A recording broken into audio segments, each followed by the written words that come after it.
हालांकि बीइंग के बारे में बात करेंगे। एक चीज़ मैं बता देता हूँ हालांकि बीइंग के बारे में, लास्ट टाइम जो हमने कहा, जैसे मैं कहता हूँ राम इज़ माई फ्रेंड, जैसे हमने लास्ट सेंटेंस लिखे थे कुछ, आई एम ए टीचर, या मैं कहता हूँ राम इज़ माई फ्रेंड, तो यहाँ पे इस जो है ना, हालांकि मैं इस बारे में चर्चा आगे करूँगा लिंकिंग वर्ड जब मैं पढ़ाऊँगा। इस हमारा क्या है, यहाँ पे अकेला आया है, अकेला आया है तो मेन वर्ब है, और जब जब इस हमारा अकेला आता है कौन सी वर्ब है वो, हालांकि जब मतलब फिलहाल बी वर्ब है ना। तो राम इज़ माई फ्रेंड में मेन वर्ब है इज़, और वही बी वर्ब है हमने कहा। इसके अलावा सेंटेंस की बात करूँ, सेंटेंस में आप कह सकते हैं कोई एक्शन नहीं हुआ है, सेंटेंस जो है किसको दिखा रहा है, स्टेट को दिखा रहा है, राम मेरा दोस्त है, एक इन्फॉर्मेशन है केवल, कोई काम नहीं किया गया, ठीक है नहीं, तो स्टेट को दिखा रहा है। दूसरी बात, एक चीज़ ध्यान रखना, इज एम आर वाजवर के बाद जो शब्द लिखा होता है वो कभी भी उसका ऑब्जेक्ट नहीं होता।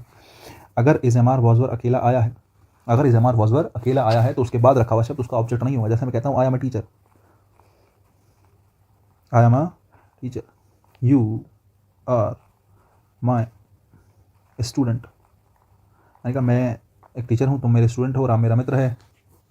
इज एम आर वाजवर रखा है अकेला, जब जब इज एम आर वाजवर अकेला रखा है, मैंने कहा जब जब एक वर्ब आई होगी अकेली तो वो अकेली वर्ब मेन वर्ब भी होगी, क्योंकि सेंटेंस में हेल्पिंग वर्ब के बिना काम चल सकता है, मेन वर्ब के बिना काम नहीं चलेगा।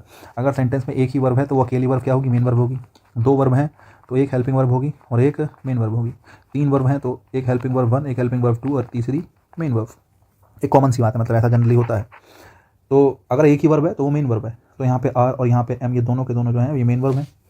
मेन वर्ब है तो मैंने कहा कौन सी वर्ब है, बी वर्ब है, बी वर्ब का ही पार्ट है ना। तो ना तो ये हैपनिंग है ना ये डूइंग है ना। इसको किस कैटेगरी में रखेंगे, बीइंग की कैटेगरी में रखेंगे। एक तो ये बात है। दूसरी बात, एक चीज़ ध्यान रखना है ना, जैसे ये ना खास करके बी वाले सेक्शन में, बीइंग वाली वर्ब्स में ये व्हाट का रिप्लाई करते हैं।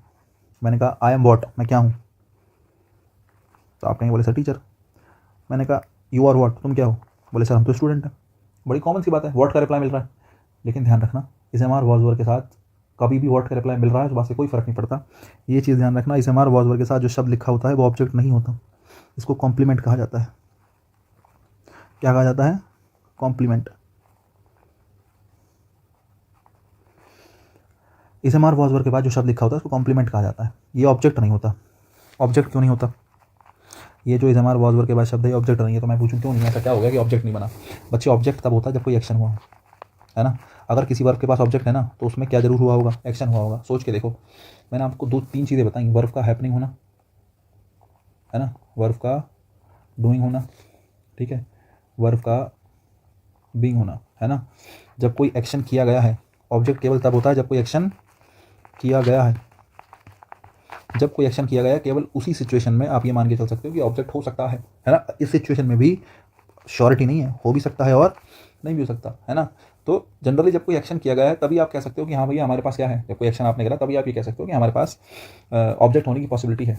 तभी मैं आपसे एक बात कहता हूँ कि डूइंग वाले केस में जब वर्ब डूइंग होती है तब आपके पास ऑब्जेक्ट हो भी सकता है और ऑब्जेक्ट नहीं भी हो सकता। लेकिन जो हैपनिंग वाली सिचुएशन होती है, जब कोई काम खुद हुआ है, उस सिचुएशन में भी आपके पास ऑब्जेक्ट नहीं होता। हालांकि एक्शन इन दोनों में हुआ है, हैपनिंग और डूइंग दोनों में कोई ना कोई एक्शन तो हुआ होगा, या तो खुद हुआ है किसी ने करा, एक्शन तो यहाँ प्रेजेंट है। इन दोनों में एक्शन क्या है, एक्शन प्रेजेंट है, कोई ना कोई काम तो किया गया होगा, कुछ ना कुछ हुआ तो होगा हैपनिंग और डूइंग में, चाहे खुद हुआ है चाहे किसी और ने करा है।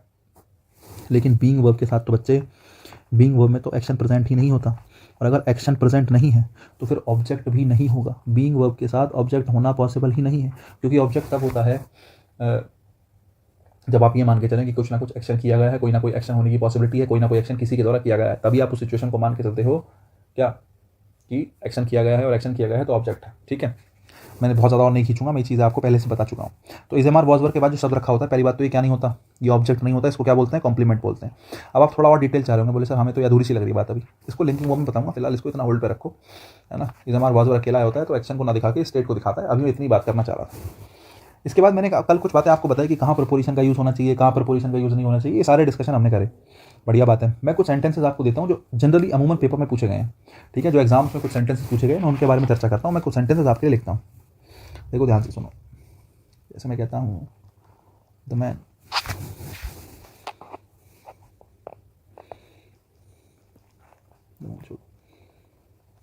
The teacher didn't stress on this topic.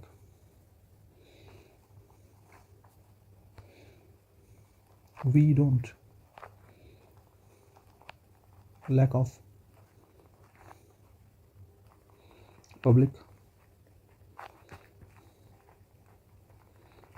Support,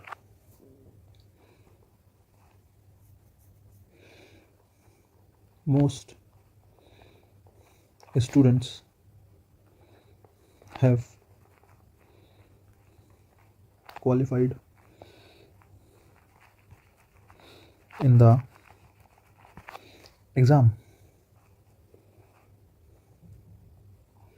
I can't afford to this costly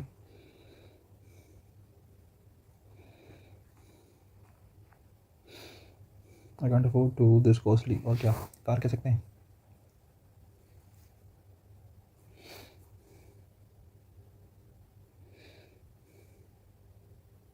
ये काम करो,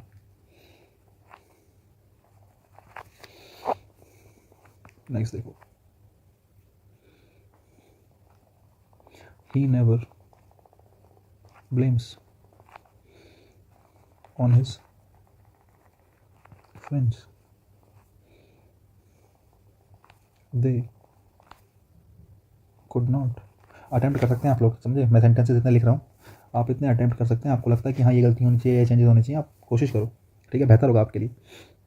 दे could not access to the prime minister, Ram married to Sita,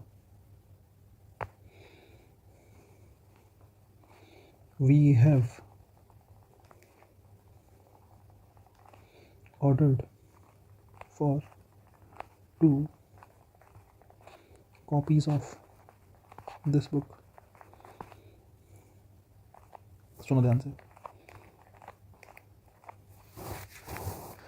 number 8 देखना। ये चलो एक से शुरू करते हैं, मैं सोचा था नीचे से करते हैं। देखो यहाँ पे कुछ पेयर्स मैंने लिखे हैं, मतलब पेयर्स इन द सेंस आप ऐसा चलो, ये जनरली शब्द एग्जाम में पूछे गए, जनरली ये कुछ वर्ड्स हैं जिनके साथ फिक्स प्रपोजिशन एग्जाम में यूज़ करी जाती हैं, क्या है ये, कुछ सेंटेंसेस हैं जो अमूमन इस टाइप के सेंटेंसेस एग्जाम में पूछे जाते हैं। और ये मैंने 8 सेंटेंसेस वही लिए हैं जिन पे जनरली एग्जाम में सेम प्रपोजिशन एग्जामिनर यूज़ करने की कोशिश करता है। मैं तुम्हें अभी बताता हूँ, देखो धीरे धीरे ध्यान से सुनो। The teacher did not stress this topic. भाई टीचर को टॉपिक पढ़ा रहा था, उसने स्ट्रेस मतलब जोर देना, टीचर ने जोर नहीं दिया इस टॉपिक पे भी जब वो पढ़ा रहा था। तो एक बार जरा देखना, टीचर सब्जेक्ट है, नॉट से पहले जो है वो हेल्पिंग वर्ब होता है, नॉट के बाद जो आता है वो मेन वर्ब होता है, ध्यान रखना। अगर नहीं पता है तो कहीं ना कहीं लिख लो कॉपी में। जनरली नॉट से पहले अगर मतलब 2 वर्ब है अगर, तो नॉट से पहले वाली वर्ब हेल्पिंग वर्ब होगी और नॉट के बाद वाली वर्ब मेन वर्ब होगी, ठीक है। इसको कॉन्सेप्ट को ध्यान रख लेना, बड़े काम की चीज़ है। The teacher did not stress, मैं पूछूँ स्ट्रेस मेन वर्ब है तो पता तो करो कि ऑब्जेक्ट ले सकती है, नहीं। The teacher did not stress, teacher ने जोर नहीं दिया, है ना। मैंने कहा क्या स्ट्रेस नहीं करा टीचर ने, आप कहेंगे सर दिस टॉपिक, बोले सर ये टॉपिक तो स्ट्रेस नहीं करा, ये तो हम चाह रहे थे कि इस टॉपिक को अच्छे से पढ़ा दे, टीचर ने पढ़ाया ही नहीं। तो teacher did not stress what, बोले किस बात पर जोर नहीं दिया, क्या जोर नहीं दिया, है ना, क्या स्ट्रेस नहीं करा। आप कहेंगे सर टॉपिक स्ट्रेस नहीं किया। व्हाट का रिप्लाई मिल रहा है, और जब जब वर्ब को व्हाट का रिप्लाई मिलता है तो वो कैसी वर्ब होती है, ट्रांजिटिव वर्ब होती है। और ट्रांजिटिव वर्ब अपना क्या लेती है, अपना ऑब्जेक्ट लेती है। ये इसका क्या है, ऑब्जेक्ट है। ट्रांजिटिव वर्ब अपना ऑब्जेक्ट लेती है, और अगर ट्रांजिटिव वर्ब है उसने अपना ऑब्जेक्ट लिया है तो समझदार को इशारा काफ़ी, यहाँ पे ऑन की कोई ज़रूरत नहीं है, क्योंकि ये जो दिस टॉपिक है किसका ऑब्जेक्ट है, स्ट्रेस का। अब यहाँ से मैं आपको बता दूँ 2 चीज़ें ध्यान रखनी है। स्ट्रेस ट्रांजिटिव वर्ब होता है, इसके साथ एग्जामिनर जनरली ऑन का प्रयोग करता है जब ये वर्ब बन के आता है, और आपको ऑन का प्रयोग गलत मानना है क्योंकि स्ट्रेस ट्रांजिटिव वर्ब। अब आपको याद करने की जरूरत नहीं है कि स्ट्रेस के साथ ऑन नहीं आएगा, स्ट्रेस के साथ ऑब्जेक्ट आएगा, सीधा सीधा मेथड है। स्ट्रेस व्हाट, बोले सर दिस टॉपिक, बोले क्या जोर नहीं दिया, इस टॉपिक पर जोर नहीं दिया। तो ये जो व्हाट का रिप्लाई मिल रहा है यही उसका क्या है, ऑब्जेक्ट है। और अगर ऑब्जेक्ट है तो ऑन की कोई ज़रूरत नहीं है। देखो सीधी सी बात है, अगर ऑब्जेक्ट है तो ये तो आपको पता होगा या तो प्रपोजिशन का होगा या फिर किसका होगा, वर्ब का होगा। लेकिन पहले आप किससे पूछोगे, पहले पूछोगे वर्ब से। वर्ब कह देगी, देखो प्रपोजिशन, अगर प्रपोजिशन आ गई तो उसका तो ऑब्जेक्ट 100% है ही, मैंने कहा ना प्रपोजिशन के पास तो 100% ऑब्जेक्ट होगा ही होगा। बात है वर्ब की, बात है किसकी, वर्ब की। वर्ब के पास हो भी सकता है और नहीं भी हो सकता है, तो हमें पहले वर्ब से पूछना है। अगर वर्ब कह रही है कि भैया मेरा है ऑब्जेक्ट, मैं किसी को नहीं दूंगी अपना ऑब्जेक्ट, तो फिर वो वर्ब का ही रहेगा। अगर वर्ब ने मना कर दिया, वर्ब ने कहा कि भैया मैं तो इंट्रांजिटिव हूँ, मेरे बस की बात नहीं ऑब्जेक्ट लेना, तो ऐसे में सिचुएशन में क्या करेंगे, प्रपोजिशन को क्या बनाएंगे, बीच में लेके आएंगे, और उस जो ऑब्जेक्ट रखा होगा वो किसका ऑब्जेक्ट बनाएंगे, प्रपोजिशन का। आई थिंक सो आप मैं कैरी कर पाऊंगा बात जो मैं समझाना चाह रहा हूँ, बहुत बढ़िया। दूसरा सेंटेंस देखो, we don't lack of public support, we don't lack of public support, कह रहे कि भाई हमारे पास जो है पब्लिक सपोर्ट की कमी नहीं है, बड़ी बढ़िया बात है। नॉट, नॉट से पहले जो है वो हेल्पिंग वर्ब, नॉट के बाद जो है वो मेन वर्ब, ठीक है साहब, वी हमारा सब्जेक्ट है, we don't lack of public support. देखो एक बात बताऊँ, वी डोंट लैक मतलब होता है किसी चीज़ की कमी होना। मैंने कहा वी डोंट लैक, हमारे पास कमी नहीं है। मैंने पूछा क्या कमी नहीं है, वी डोंट लैक वॉट, बोले हम में क्या कमी नहीं है, क्या समस्या नहीं है हमारे पास। वी डोंट लैक वॉट, क्या कम नहीं है हमारे पास, पब्लिक सपोर्ट। वॉट का रिप्लाई मिल रहा है, और अगर वॉट का रिप्लाई मिल रहा है तो ये ऑब्जेक्ट बनेगा, और वॉट का रिप्लाई मिल रहा है तो ऑब्जेक्ट भी किसका बनेगा, वर्ब का। और अगर वर्ब का ऑब्जेक्ट बनेगा तो ये ऑफ यहाँ पर आना नहीं चाहिए, क्योंकि लैक जो है वो कैसी वर्ब होती है, ट्रांजिटिव वर्ब होती है। कैसी वर्ब होती है, ट्रांजिटिव वर्ब, और अपने साथ क्या लेगी, ऑब्जेक्ट लेगी। क्या लेगी, ऑब्जेक्ट लेगी। ठीक है, ऐसे ही सेंटेंस आगे, most students have qualified in the exam. Most students, बोले अधिकतर जो स्टूडेंट्स हैं हैव क्वालिफाइड, उन्होंने क्वालिफाई कर लिया। मैंने कहा उन्होंने क्वालिफाई कर लिया, बोले भाई मैंने कहा क्या क्वालिफाई करा आप, कहीं सर एग्जाम, तो बताओ व्हाट का रिप्लाई मिला। और अगर व्हाट का रिप्लाई मिला तो वर्ब को अपना ऑब्जेक्ट चाहिए, क्योंकि उसने व्हाट का क्या कर दिया, रिप्लाई, व्हाट का रिप्लाई कर दिया, तो कैसी वर्ब है, ट्रांजिटिव वर्ब है। और अगर ट्रांजिटिव वर्ब है तो फिर एग्जाम उसका ऑब्जेक्ट बनेगा। इनकी यहाँ कोई ज़रूरत नहीं है, क्वालिफाइड के साथ कई बार इनका यूज़ कर लेते हैं। हालांकि एक सिचुएशन है जहाँ आता है, मैं आपको आगे बताऊंगा। अभी पहले ये वाले 8 सेंटेंस करा लूँ, फिर मैं इन सेंटेंसेस के भी लूप होल्स आपके सामने डिस्कस करूँगा, टेंशन ना लो। I can't afford to a car, मैंने कहा आई कांट अफोर्ड, नॉट से जब देखो कैन होता है हेल्पिंग वर्ब, ठीक है, मॉडल हमेशा हेल्पिंग वर्ब होते हैं। अफोर्ड अपना वर्ब की फर्स्ट फॉर्म, उसका मेन वर्ब हो गया, ठीक है। लेकिन मैंने कहा आई कांट अफोर्ड, मैंने कहा मैं अफोर्ड नहीं कर सकता। मैंने कहा क्या अफोर्ड नहीं कर सकता मैं, वॉट का रिप्लाई है, बोले मैं कार अफोर्ड नहीं कर सकता। वॉट का रिप्लाई मिल गया, और अगर वॉट का रिप्लाई मिल गया फिर तो कोई दिक्कत की बात है नहीं। वॉट का रिप्लाई मिला, इसका मतलब वर्ब कैसी है, ट्रांजिटिव वर्ब है, और अगर ट्रांजिटिव वर्ब है तो ऑब्जेक्ट लेगी, टू की कोई ज़रूरत नहीं है। नेक्स्ट देखो, ही नेवर ब्लेम्स, ब्लेम के साथ जनरली ऑन लगा मिलता है, लेकिन फिर से वही बात, ही नेवर ब्लेम्स, वो कभी ब्लेम नहीं करता। मैंने कहा होम, किसको ब्लेम नहीं करता, ही नेवर ब्लेम होम, किसको ब्लेम नहीं करता, बोले अपने दोस्तों को ब्लेम नहीं करता। तो होम का रिप्लाई मिल रहा है, और अगर होम का रिप्लाई मिल रहा है तो फिर वही बात, वर्ब ट्रांजिटिव है। अगर ट्रांजिटिव वर्ब है तो प्रपोजिशन की कोई ज़रूरत नहीं है। अगर आप कंफ्यूज हो रहे हो तो ये वाले 2 सेंटेंसेस सोच लेना जो मैंने पिछले क्लास में कराए थे। क्या, अगर वर्ब ट्रांजिटिव है तो प्रपोजिशन की कोई ज़रूरत नहीं होगी, वो अपना ऑब्जेक्ट पकड़ेगी ही पकड़ेगी। हाँ, अगर वर्ब इंट्रांजिटिव है तो बीच में क्या लगानी पड़ेगी, प्रपोजिशन लगानी पड़ेगी। They could not access to the PM, access मतलब होता है पहुँच, किसी की कहाँ तक पहुँच है, तो they could not access to the PM कि भाई वो कहाँ तक नहीं पहुँच पाए, पीएम तक नहीं पहुँच पाए, या उनकी पहुँच कहाँ तक नहीं है, पीएम तक नहीं है, मैं ऐसे कह रहा हूँ माना। तो देखो ध्यान से, नॉट से पहले हेल्पिंग वर्ब, मॉडल्स हमेशा हेल्पिंग वर्ब होते हैं। ये वर्ब की फर्स्ट फॉर्म है जो कि मेन वर्ब है फिलहाल, है ना। लेकिन मुझे बताओ, they could not access home, कहाँ तक नहीं है पहुँच, किस तक नहीं पहुँच सके, बोले साहब पीएम तक नहीं पहुँच सके, है ना। उनकी पहुँच कहाँ तक नहीं है, पीएम तक नहीं है। अगर होम का रिप्लाई मिल रहा है मतलब वर्ब ट्रांजिटिव है, और अगर वर्ब ट्रांजिटिव है तो टू की कोई ज़रूरत नहीं है। राम मैरी टू सीता, अरे मैरी जो वर्ब है मतलब विश्वविख्यात वर्ब है, ऐसा मान के चलो। मैरी के साथ जनरली क्या होता है, टू का यूज़ कर लेते हैं, है ना।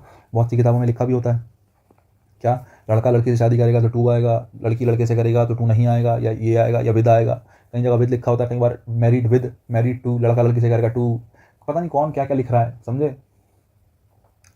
जबकि मैरिड कैसी वर्ब है, ट्रांजिटिव वर्ब है। देखो जरा, राम मैरिड टू सीता, राम ने शादी करी। राम मैरिड होम, किससे शादी करी, राम मैरिड होम, किससे शादी करी, बोले राम ने सीता से शादी करी जी। मैंने कहा यार होम का रिप्लाई तो मिल रहा है, बोले सर होम का रिप्लाई मिल रहा है। मैंने कहा होम का रिप्लाई मिल रहा है तो टू की कोई ज़रूरत नहीं है, टू की कोई ज़रूरत नहीं है। क्यों, क्योंकि मैरिड ट्रांजिटिव वर्ब है, मैरी कैसी वर्ब है, ट्रांजिटिव वर्ब है। अब तुम कहोगे मैरी के साथ प्रपोजिशन क्या आती है, देखो मैरी के साथ जनरली तो प्रपोजिशन नहीं आती, है ना। अगर एक्टिव वॉइस है तो प्रपोजिशन नहीं आती, लेकिन मैरी का जब पैसिव वॉइस बनाते हैं तो मैरी का पैसिव वॉइस बनाते हुए बाई की जगह टू का यूज़ करते हैं, समझ रहे हो। मैरी का पैसिव वॉइस बनाते हुए बाई की जगह किसका यूज़ करते हैं, टू का। तो मैरी के साथ प्रपोजिशन आती है, लेकिन एक्टिव वॉइस में नहीं, किस में आती है, पैसिव वॉइस में। और पैसिव वॉइस में क्या आता है, टू आता है, ठीक है। एक बात है ये देखिए, हालांकि विद आ जाता है लेकिन एग्जाम के हिसाब से नहीं है। विद जनरली चिल्ड्रन वगैरह दिखाने के लिए आता है। राम, जैसे मैं कहता हूँ राम हैज़ मैरिड, है ना, Ram has married Sita with 2 children, कि राम की अभी भी शादी हुई है, या राम की शादी हुई है तो हैव मैरिड है दो, Ram married Sita with 2 children, मतलब राम की शादी हुई है और साथ में उसके कितने बच्चे भी हैं, 2 बच्चे भी हैं। तो ये जो विद लगा रहा है ये प्रपोजिशन चाइल्ड को दिखाने के लिए जनरली आ जाती है, वरना मैरी के साथ विद आता नहीं है। तो आप कंपटीशन में तो कहीं आएगा ही नहीं, ऐसा समझ लो। कंपटीशन में मैरी के साथ 2 सिचुएशन चलेंगी, एक्टिव वॉइस में कोई प्रपोजिशन नहीं आएगी क्योंकि ट्रांजिटिव वर्ब है, पैसिव वॉइस में किसका यूज़ करेंगे, टू का यूज़ करेंगे, ठीक है। सेंटेंस नंबर 8 देखो, we have ordered for 2 copies of this book. We have ordered, हमने ऑर्डर करा है। मैंने पूछा क्या ऑर्डर करा, भी बताओ जरा।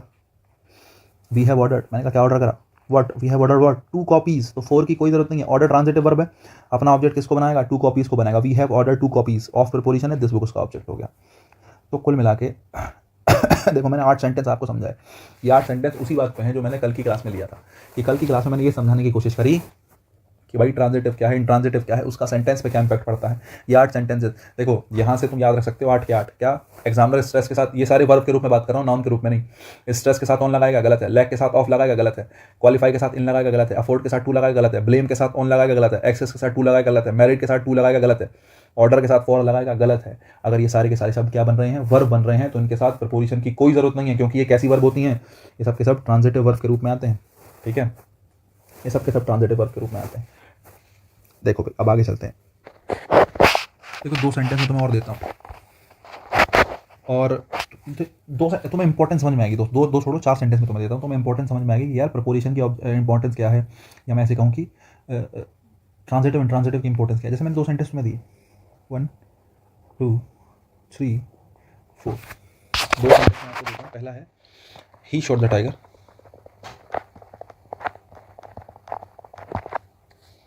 दूसरा है he shot at the tiger. मैं आपसे पूछूं इन दोनों में से कौन सा ठीक है ना। वीडियो पॉज करो, सोचो समझो, उसके बाद जवाब दो कि दोनों में से कौन सा ठीक है, ही शॉट द टाइगर और ही शॉट एट द टाइगर, 2 बातें। ठीक है, नेक्स्ट देखो। देखो अगर समझदारी की बात करूं तो पहले दोनों सही है, ही शॉट द टाइगर भी सही है, he shot at the tiger भी सही है, लेकिन दोनों का मीनिंग अलग अलग है, पता। अब मैं 2 सेंटेंस और लिखता हूँ, चलो। He shot the tiger but it escaped.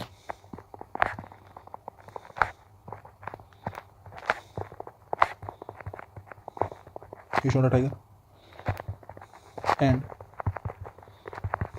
killed it. Non living इसके लिए, नॉन लिविंग एनिमल के लिए इट का यूज़ करते हैं जनरली, आपको पता ही होगा। नहीं पता है तो अब मैंने बता दिया है। किल्ड इट मतलब, इट मतलब टाइगर। देखो दोनों सेंटेंस सही है, ही शॉट अ टाइगर और ही शॉट एट द टाइगर। 3-4 को छोड़ने से पहले मैं बताऊँ, यहाँ पे जो शॉट आया ना, ये ट्रांजिटिव वर्ब है, और द टाइगर उसका क्या है, ऑब्जेक्ट है। यहाँ पर जो शॉट आया वो इंट्रांजिटिव वर्ब है, और द टाइगर जो है ना वो किसका ऑब्जेक्ट है। अब इंट्रांजिटिव वर्ब तो ऑब्जेक्ट तो लेगी नहीं, तो मैंने बीच में प्रपोजिशन रखी, एट प्रपोजिशन है और द टाइगर प्रपोजिशन का ऑब्जेक्ट है। यहाँ पर इस वर्ब का ऑब्जेक्ट द टाइगर है, जबकि सेंटेंस दोनों ठीक हैं। मैंने सेंटेंस नंबर 3 और 4 लिखा, सेंटेंस नंबर क्या लिखा, 3 और 4 लिखा। He shot the tiger but it escaped, he shot the tiger and killed it. देखो पता है क्या ऑब्जेक्ट, समझ रहे हो ऑब्जेक्ट क्या चीज़ है। ऑब्जेक्ट बेसिकली ऐसा मान के चलो कि एक इफेक्ट कैरी करना है। क्या करना है, इफेक्ट कैरी करना है। कोई एक्शन तुमने करा, उसका इफेक्ट कैरी करके कहाँ जाना है, ऑब्जेक्ट पे जाना है ना। जैसे मैंने कहा राम हेल्प्ड हिम, राम ने उसकी हेल्प करी, तो ये हेल्प का जो इफेक्ट है वो किस पे गया, हिम पे गया। राम तो डूबर है, राम ने करा, लेकिन ये हेल्प का इफेक्ट किस पे चला गया, है ना। इसका हेल्प का फायदा किसको हुआ, ऑब्जेक्ट को हुआ, हिम को हुआ। समझ रहे हो, ऐसे ही मतलब ऑब्जेक्ट का ये है कि ऑब्जेक्ट पे एक्शन जो भी तुमने एक्शन करा है वो कैरी होना चाहिए कहाँ तक, ऑब्जेक्ट तक कैरी होना चाहिए। अगर वो एक्शन ऑब्जेक्ट तक कैरी हो गया तो बात ठीक है, और अगर एक्शन ऑब्जेक्ट तक कैरी हुआ ही नहीं तो फिर कोई फायदा है नहीं। तो वर्ब का ट्रांजिटिव होना क्या है, ट्रांजिटिव वर्ब का मतलब वर्ब का ऐसा एक्शन होना जो तुमने कैरी करा कहां तक, ऑब्जेक्ट तक। देखो थोड़ा सा अगर मैं सादी लैंग्वेज में बात करता हूँ, 3 और 4 देखो, तब तुम और थोड़ा बेहतर समझ पाओगे। He shot the tiger but it escaped, उसने टाइगर को शूट करा, है ना, गोली चलाई। ये वर्ब की सेकंड फॉर्म है तो इसलिए शॉट लिखा है, ठीक है। ये वर्ब की कौन सी फॉर्म है, सेकंड फॉर्म है। ही शॉट द टाइगर, उसने टाइगर की तरफ शूट करा बट इट एस्केप्ड, लेकिन वो बच के निकल गया। अब एक बात बताओ, क्या शूट करने वाला इफेक्ट, जो भी तुमने एक्शन करा शूट करने का, उसका जो इफेक्ट है वो कैरी हुआ। तुमने बंदूक चलाई, लेकिन बंदूक चलाने के बाद क्या गोली लगी, सोचे देखो। आपने लिखा है बट इट एस्केप्ड, लेकिन वो बच के निकल गया। मतलब आपने जो एक्शन किया उसका इफेक्ट कैरी हुआ ही नहीं, गोली लगी ही नहीं। और गोली लगी ही नहीं, आप इसका मतलब ये कह सकते हो कि फिलहाल की सिचुएशन में शॉट जो है इंट्रांजिटिव वर्ब है। आपने निशाना लगाया shot at the tiger, tiger की तरफ, बट इट एस्केप्ड, लेकिन वो बच के निकल गया। तो ही शॉट एट द टाइगर, उसने टाइगर की तरफ गोली चलाई, वो बच के निकल गया, लेकिन इफेक्ट कैरी नहीं हुआ, क्योंकि आप गोली मारकर उस पर लग जाती तो इफेक्ट कैरी हो गया, तब आप उसको ट्रांजिटिव मानते हैं। लेकिन फिलहाल इसको इंट्रांजिटिव माना, इसलिए यहाँ पर किसका यूज़ करा आपने, एट का। अब आप कहोगे सर एट ही क्यों आया। देखो भाई, कभी भी कोई एम करने की बात है ना, कुछ टारगेट करने की बात है, तो एम और टारगेट दोनों के लिए, मतलब इस प्रकार की किसी भी वर्ब के लिए कोई भी ऐसा शब्द जो टारगेट दिखा रहा हो, एम दिखा रहा हो, एम्ड एट, है ना, टारगेटेड एट, तो एम हो, टारगेट हो, कुछ ऐसी चीज़ें जो एम या टारगेट को दिखाती हैं, उसके साथ एट का ही यूज़ करते हैं। बढ़िया साहब, इसलिए मैंने, अगर तुमने शॉट करा टाइगर की तरफ, तो तुमने एम भी करा होगा, है ना, निशाना लगाया, और निशाना लगाया तो एट का यूज़ मैंने कर दिया। वहीं सेंटेंस नंबर 4 देखो, he shot the tiger and killed it, उसने गोली चलाई टाइगर की तरफ और किल्ड इट, और उसको मार दिया। क्या गोली चलाने वाला इफेक्ट कैरी हुआ, सोच के बताओ। अरे बिल्कुल कैरी हुआ। जब टाइगर मर गया, इसका मतलब गोली निशाने पे जाके लगी, इसका मतलब जो एक्शन आप करना चाह रहे थे, क्या उसका इफेक्ट टाइगर तक कैरी हो गया, बिल्कुल हो गया। उसका इफेक्ट टाइगर तक कैरी, आपने गोली चलाई, उसको लग भी गई और टाइगर तक उसका इफेक्ट कैरी हुआ। इसका मतलब फिलहाल ये ट्रांजिटिव वर्ब है, और अगर ये ट्रांजिटिव वर्ब है तो ये अपना ऑब्जेक्ट किसको बनाएगी, अपना ऑब्जेक्ट किसको बनाएगी, टाइगर को। इसलिए यहाँ पर किसी प्रपोजिशन की कोई ज़रूरत नहीं है। सेंटेंस नंबर 4 ऐसे ही ठीक है। और सेंटेंस नंबर 2 में मुझे क्या लगाना पड़ेगा, एट लगाना पड़ेगा। अब मैं आपसे कहता हूँ 1 और 2 नंबर देखो। 1 और 2 नंबर में अगर मैं इतना ही सेंटेंस लिखता हूँ, ही शॉट द टाइगर और ही शॉट एट द टाइगर, तो समझदार जो होगा उसके लिए इतना ही इनफ है कि अगर मैं कहता हूँ ही शॉट द टाइगर, इसका मतलब आप खुद समझ जाओ बिना कहे समझे कि गोली लग चुकी है, क्योंकि शॉट को ट्रांजिटिव लिखा है। He shot at the tiger, at the tiger का मतलब है निशाना तो लगाया, बंदूक तो चलाई, लेकिन एट लगने का मतलब है गोली टाइगर को लगी नहीं। समझे, इतनी इंपॉर्टेंस होती है ट्रांजिटिव एंड ट्रांजिटिव की। वर्ब का खेल ही ये है। समझे, प्रपोजिशन कहाँ आएगी कहाँ नहीं आएगी, ये बहुत माइनर सी चीज़ें हैं। और मैं तुम्हें कॉन्सेप्ट देने की कोशिश कर रहा हूँ जिससे तुम कभी भटको ना। ऐसा सेंटेंस तुम सोच रहे हो एक ही होगा, है ना, कितना कॉमन सेंटेंस है ही शॉट द टाइगर और ही शॉट एट द टाइगर, है कि नहीं, लेकिन दोनों के पीछे का बैकग्राउंड अलग है ना, दोनों क्या कहना चाह रहे हैं, चीज़ें डिफरेंट है। तो मैं बस ये समझाने की कोशिश कर रहा हूँ, मैं तुम्हें कॉन्सेप्ट दूंगा जिससे तुम्हारा बेसिक बेहतर हो सके। ठीक है, चलो साहब, ये चीज़ हमने कर ली। इसके बाद थोड़ा सा आगे बढ़ते हैं। देखो 2-3 बातें आपको बताई थी, 1-2 बातें और मैं बताता हूँ। एक तो ये प्रपोजिशन वाली हो गई आपके सामने। देखो भी ध्यान से देखो, जैसे कि आपको पता है एक सवाल यहाँ से बड़ा आता है, मैं एक कॉन्सेप्ट वैसे ही डिस्कस करता हूँ। अगर मैं आपसे कहूँ असर्टिव सेंटेंस की स्ट्रक्चर क्या होती है,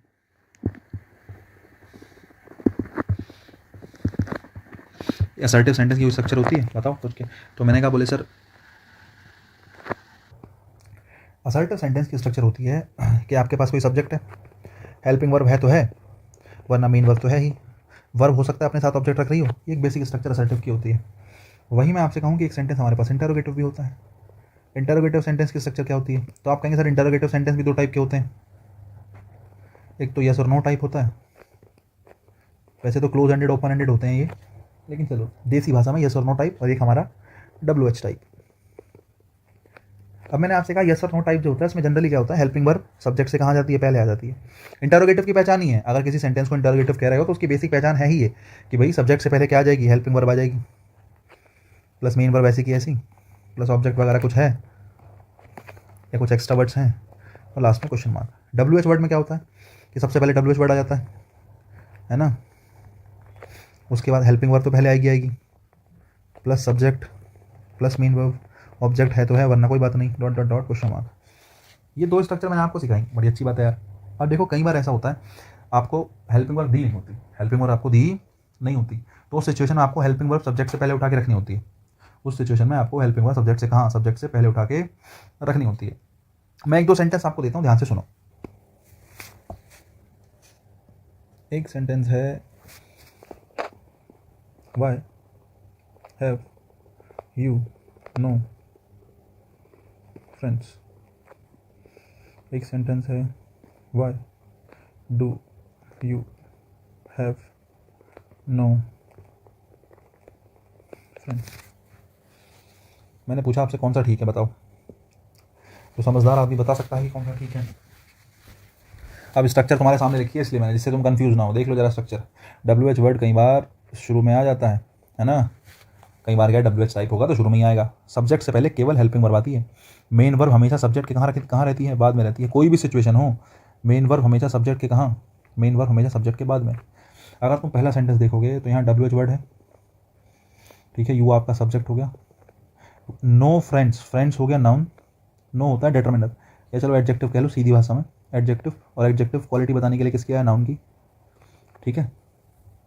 अब यार ध्यान से सोचो, एक ही वर्ब थी वही आपने सब्जेक्ट से पहले रख दी, सोच के देखो। एक अकेली वर्ब थी वही आपने किससे पहले रख दी, एक अकेली वर्ब आपने सब्जेक्ट से पहले रख दी। अब अकेली वर्ब अगर आपने सब्जेक्ट से पहले रख दी तो उसका मतलब क्या है, सोच के देखो। आपने मेन वर्ब सब्जेक्ट से पहले रख दी, इसका मतलब ये है अगर मेन वर्ब सब्जेक्ट से पहले रख दी तो बच्चे सेंटेंस गलत है। मैं आपको एक बात बताता हूँ, ध्यान से सुनो। ये सेंटेंस कुछ ऐसा होगा, पहले यू अगर असर्टिव होगा ना तो ऐसा होगा, you have no friends, you have no friends, तो तुम्हारा कोई दोस्त नहीं है, ये ऐसे सेंटेंस होगा। इसमें अकेली वर्ब है भाई, है ना। और अगर हैज़ हैव हैड अकेला आया हो, और मैंने कहा वर्ब अगर एक है तो कैसी होगी, अगर वर्ब अकेली है तो मेन वर्ब होगी बच्चा। और अगर वर्ब अकेली है वो मेन वर्ब होगी, तो मैं मान लेता हूँ कि हैव यहाँ पे मेन वर्ब है। और तुमने इस सेंटेंस में क्या किया, जब तुमने इसका इंटरोगेटिव बनाया, हालांकि WH टाइप बना रहे हो तुम, कोई बात नहीं। अगर तुम सादा भी बना रहे होते, माना मैंने कहा इसका नॉर्मल इंटरोगेटिव बनाओ यस नो टाइप का, तो कैसे बनाओगे, कैसे बना दोगे, हैव यू नो फ्रेंड्स, गलत हो जाएगा। क्यों, क्योंकि सब्जेक्ट से पहले तुमने मेन वर्ब रख दी, क्या लिखते सब्जेक्ट से पहले मेन वर्ब रख दी, तो ये गलत हो जाएगी स्ट्रक्चर।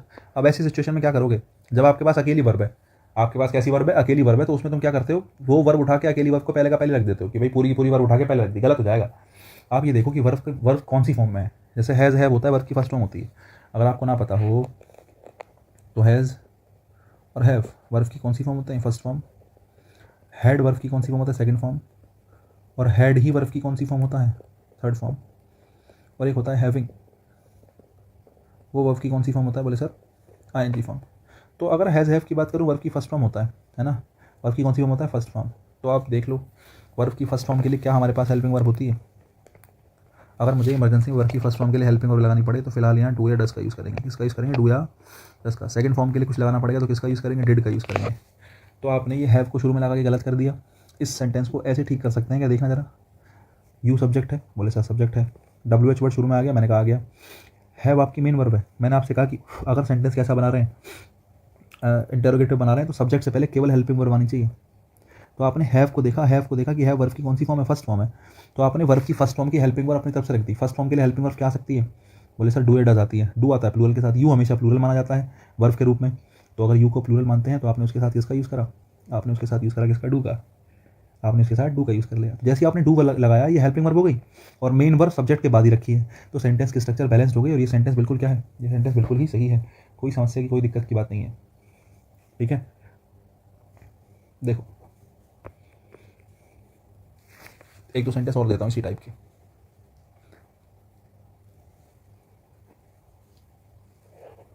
मैं आपसे कहता हूँ कि where is living your brother these days, या मैं आपसे कहता हूँ वेयर इज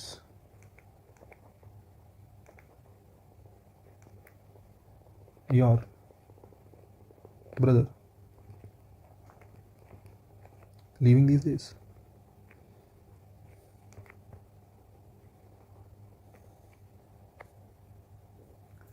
दोनों में से कौन सा सही है, सोच के देखो, दोनों में से कौन सा ठीक है। यार तुमने यहाँ पे योर ब्रदर को सब्जेक्ट माना, वेयर आ गया शुरू में, डब्ल्यू एच वर्ड शुरू में आ गया। तुमने हेल्पिंग वर्ब मेन वर्ब दोनों सब्जेक्ट से पहले रख दी। सब्जेक्ट जब क्लियर ना हो तो देखा करो काम करने वाला कौन है, डूअर ही क्या होगा, सब्जेक्ट होगा। अगर एक्टिव वॉइस है तो पैसिव है तो बात अलग है। योर ब्रदर लिखा है, अब your where is living your brother, कि तुम्हारा भाई जो है आजकल कहाँ रह रहा है। तो मैंने योर ब्रदर से पहले दोनों रखती हैं, हेल्पिंग वर्ब मेन वर्ब। बच्चा गलत होगी स्ट्रक्चर, केवल एक ही पहले आएगा, हेल्पिंग वर्ब पहले और मेन वर्ब बाद में। सिंपल सी बात है। ये सेंटेंस ठीक है, ये सेंटेंस क्या है, ये सेंटेंस ठीक है। चलो ठीक, इतनी बात समझ में। दो सेंटेंस और देता हूँ। मैंने एक सेंटेंस आपके सामने लिखा, हाउ शुड टीच इंग्लिश। एक सेंटेंस मैंने लिखा, how should I teach English. एक मैंने लिखा कि how should English be taught. कौन सा ठीक है, कौन सा गलत है। 3 सेंटेंस दिए, जरा एक बार दिमाग लगाना। सेंटेंस वीडियो रोक के लगा लिया करो, ठीक है। 3 सेंटेंस दिए, जरा देख के बताओ कौन सा गलत कौन सा सही। बेसिक मतलब वर्ब की नॉलेज है कि हेल्पिंग वर्ब लगाइए, अब मेन वर्ब लगाइए, आपसे पूछ रहा हूँ मैं। जैसे पहला सेंटेंस है, हाउ शुड टीच इंग्लिश। मैं सॉल्यूशन कराता हूँ, देखो तो बीच में रोक लेना, उसके हिसाब से सॉल्व करना। How should teach English, English कैसे पढ़ानी चाहिए भाई, मैंने आपसे कहा। देखो एक बात बताऊँ, ज्ञान की बहुत ज़्यादा, कहीं भी आपको हाउ देखने के लिए मिल जाए, व्हेन देखने के लिए मिल जाए, वेयर देखने के लिए मिल जाए, ठीक है। और हाउ हो गया, व्हेन हो गया, वेयर हो गया, वाई हो गया, वाई देखने के लिए मिल जाए। और कुछ है क्या, हाउ व्हेन वेयर वाई, यही ध्यान रख लो फिलहाल, तो भी मेरे दिमाग में तो नहीं आ रहे हैं, है ना। अगर ये 4 शब्द कहीं देखने के लिए मिल जाए तो इनको सब्जेक्ट पब्जेक्ट मत मान लेना, ये सबके सब एडवर्ब है। ये कुछ नहीं बदलेंगे, इनकी जाति कभी नहीं बदलेगी, हमेशा जाति से एडवर्ब रहेंगे, ठीक है। इंग्लिश के मामले में हमेशा जाति से क्या रहेंगे, हमेशा जाति से एडवर्ब रहेंगे। कोई इसमें बेसिकली चेंजेस नहीं मिलेंगे कभी भी आपको देखने के लिए, ठीक है। ध्यान से देखो, पहला सेंटेंस हमने देखा, हाउ शुड टीच इंग्लिश में हाउ लिखा है, तो हाउ सब्जेक्ट नहीं बन सकता, ये हमेशा क्या रहेगा, एडवर्ब रहेगा। हाउ होता है एडवर्ब ऑफ मैनर, हाउ होता है एडवर्ब ऑफ मैनर, मैं बता देता हूँ। How adverb of manner, when adverb of time, where adverb of place और व्हाई एडवर्ब ऑफ रीजन। ठीक है, तो मैंने कहा हाउ एडवर्ब है, ये कुछ नहीं कर सकता। शुड हेल्पिंग वर्ब, मॉडल्स हमेशा हेल्पिंग वर्ब होते हैं। 10 मॉडल्स मैंने बताए थे, 10 मॉडल्स होते हैं, 3 मार्जिनल्स होते हैं, हम पढ़ेंगे इसके आगे। तो हाउ एडवर्ब है, शुड उसकी, शुड मैंने कहा हेल्पिंग वर्ब है। टीच क्या है, टीच मेन वर्ब है, मॉडल के साथ हमेशा वर्ब की फर्स्ट फॉर्म आती है, मेन वर्ब की फर्स्ट फॉर्म। अच्छा, टीच व्हाट, क्या पढ़ाना चाहिए, बोले सर इंग्लिश। व्हाट का रिप्लाई कर रहा है, व्हाट का रिप्लाई कर रहा है तो ये ऑब्जेक्ट है। टीच वर्ब का अपना ऑब्जेक्ट भी है। अरे ध्यान से देखो, सेंटेंस में सब्जेक्ट ही नहीं है, पहले सेंटेंस में सब्जेक्ट नहीं है। देख, हाउ शुड टीच इंग्लिश, कि भाई इंग्लिश कैसे पढ़ाई जाए, लेकिन ये देखो सब्जेक्ट है, सब्जेक्ट नहीं है, सब्जेक्ट नहीं है, सेंटेंस गलत है। बिना सब्जेक्ट के कहाँ सेंटेंस बनेगा, वो भी इंटरोगेटिव है, या तो इंपरेटिव सेंटेंस हो जिसमें यू जो है छुपा होता है। ठीक है, अब सेंटेंस नंबर 2 देखो जरा, अब नंबर 2 देख लो, how should I teach English. अब ग्रामेटिकली चेक करो, स्ट्रक्चर तुम्हारे सामने से भाई, हाउ एडवर्ब है, चलो भाई सेंटेंस के शुरू में आया, बड़ी अच्छी बात है। इंटरोगेटिव सेंटेंस है, WH वर्ड शुरू में आ गया, बढ़िया बात है। आई सब्जेक्ट है, मॉडल्स हेल्पिंग वर्ब होते हैं हमेशा, टीच उसकी मेन वर्ब है, मॉडल के साथ हमेशा वर्ब की फर्स्ट फॉर्म आती है। तो should I teach, helping verb subject से पहले आई है, मेन वर्ब बाद में आई है। इंटरोगेटिव सेंटेंस में यही तो चाहिए होता है। टीच वर्ब है, ट्रांजिटिव, उसके साथ उसका ऑब्जेक्ट भी रखा है। अरे वाह, सब कुछ ठीक है, सब परफेक्ट है। लास्ट सेंटेंस देखो, how should English be taught, English कैसे पढ़ाई जानी चाहिए। चलो भाई बढ़िया बात है, ध्यान से सुनो।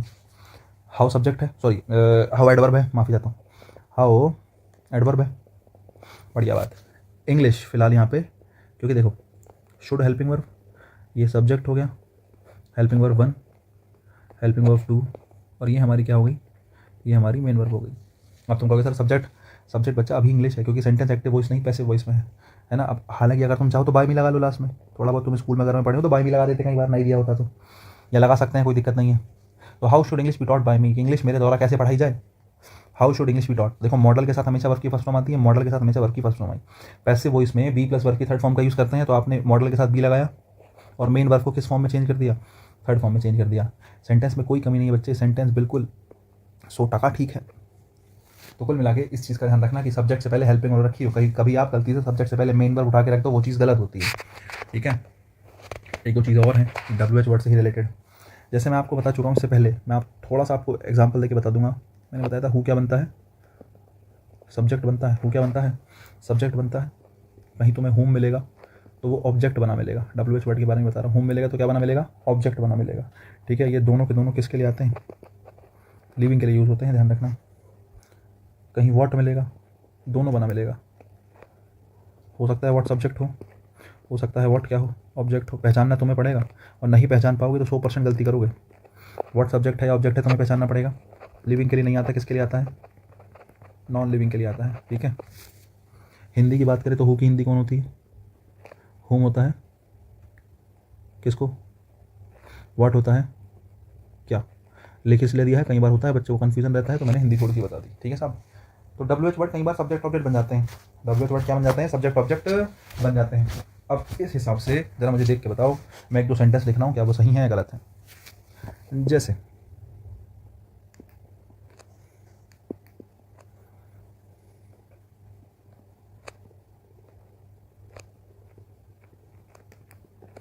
देखो, मैं कई बार ना वाई कैसा ही बना देता हूँ, तो तुम उस चक्कर में पढ़ना कि यू कैपिटल है, बीच में बना दिया ये वो।